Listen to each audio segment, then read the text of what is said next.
अस्सलाम वालेकुम dear students, magnet learning में खुश आमदीद। Chemistry class 9th chapter number 1 fundamentals of chemistry में आज हमारा जो टॉपिक है वो है सब्सटेंस।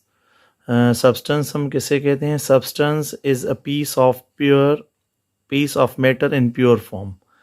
तो सब्सटेंस वो चीज़ है जो प्योर फॉर्म में एग्जिस्ट करे, और प्योर फॉर्म का मतलब ये है कि it means substance is made of identical particles. It means यानी जो प्योर फॉर्म ऑफ मैटर है, यानी जो पीस है मैटर का वो प्योर फॉर्म में हो, तो उसका मतलब क्या है कि सब्सटेंस जो है ना वो बना हुआ होता है आइडेंटिकल पार्टिकल्स का। आइडेंटिकल पार्टिकल्स का मतलब क्या है कि a thing made of one type of atoms, यानी हर वो चीज़ जो एक ही किस्म के एटम से बनी हुई हो, उसमें दो एटम्स या तीन तरह के एटम्स ना हो, यानी एक ही तरह के एटम से बनी हुई चीज़ को हम क्या कहते हैं? प्योर सब्सटेंस कहते हैं, और वही चीज़ सब्सटेंस कहलाती है, और हम इसे पीस ऑफ मैटर भी कहते हैं।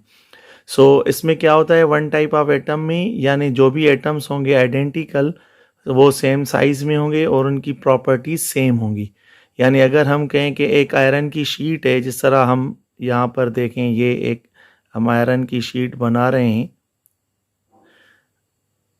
अब ये हमारे पास आयरन की एक शीट देखें बनी हुई है, हम बना रहे हैं इसे। ये सपोज करें हाइपोथेटिकली कि ये हमारे पास एक आयरन की शीट है। तो ये पूरी की पूरी जो शीट है ना वो एक ही किस्म के एटम की बनी हुई है, जिसे हम आयरन कह रहे हैं। इसी वजह से आयरन की यहाँ पर साइज़ भी सेम होगी हर एक एटम की, और प्रॉपर्टीज़ भी उसकी क्या होंगी? सेम होंगी हर एक एटम की।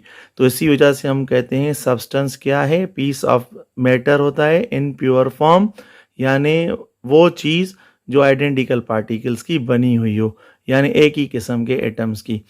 चलें, प्योर जो सब्सटेंस होते हैं has fixed composition and specific properties, यानी इसी चीज़ को हम यहाँ पर बता के आए हैं कि सेम साइज़ हो और सेम प्रॉपर्टीज़ हो, यानी इनकी कंपोजिशन जो होती है वो फिक्स्ड होती है, क्योंकि एक ही तरह के किस्म के एटम्स होते हैं, तो उनकी प्रॉपर्टीज़ भी क्या होती हैं? स्पेसिफिक होती हैं।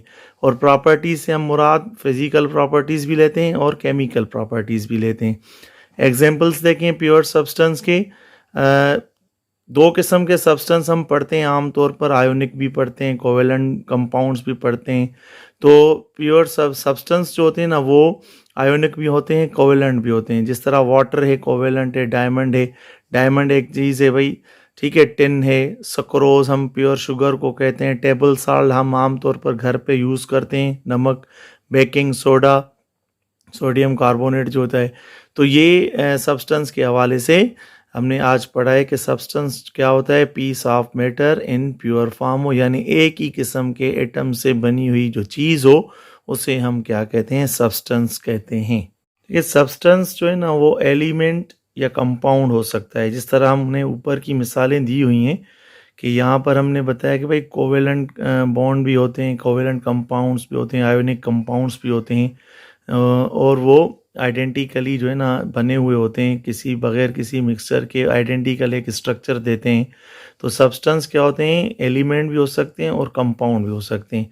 तो हम देखें यहाँ पर कंपाउंड के हवाले से जो ऊपर हमने मिसालें दी हुई हैं, उनमें से टेबल साल्ट एक कंपाउंड है, बेकिंग सोडा है, सक्रोज है, वाटर है।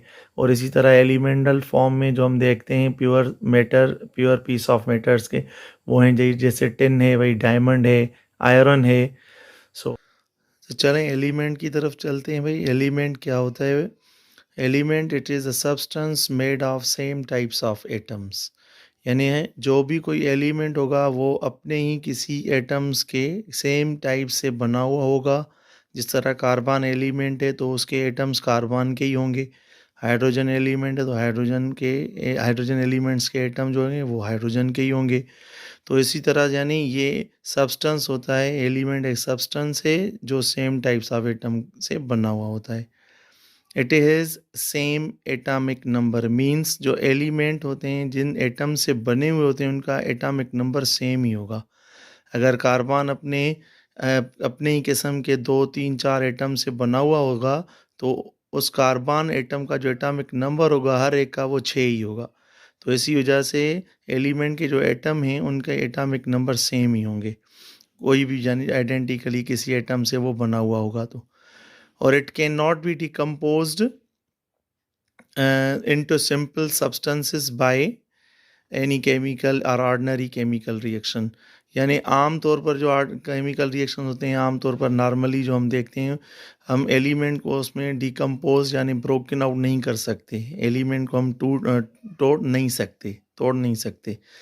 और एलिमेंट हमें फ्री स्टेट में भी मिलते हैं और कंबाइंड स्टेट में भी मिलते हैं। और उन यानी फ्री स्टेट और कंबाइंड स्टेट में तीनों किस्म के स्टेट्स में मिल सकते हैं। मैटर की तीनों जो किस्में हमने पढ़ी हैं अक़साम, सॉलिड में भी फ्री स्टेट में मिल सकते हैं, लिक्विड स्टेट में भी, गैस स्टेट में भी, और इसी तरह ये कंबाइन होकर एलिमेंट हम सॉलिड स्टेट में भी मिल सकते हैं, लिक्विड में भी और गैशियस में भी। तो यानी एलिमेंट्स हमें फ्री एंड कंबाइन स्टेट दोनों में मिलते हैं।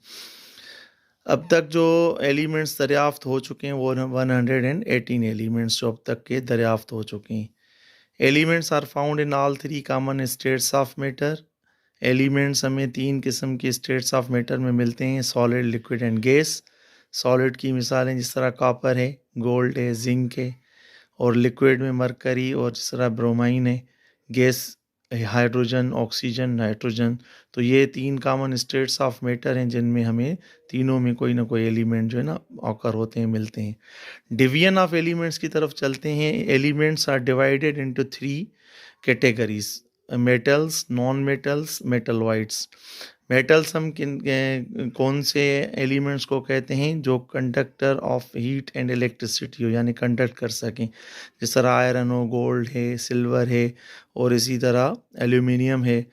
नॉन मेटल्स इनके उलट हैं, जिस तरह वो कंडक्शन ना कर सकें हीट एंड इलेक्ट्रिसिटी की, और उनमें carbon, nitrogen, hydrogen, sulphur etcetera और बहुत सारे होते हैं।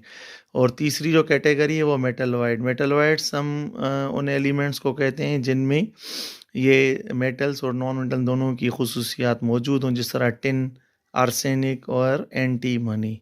So hope you have understood the lecture.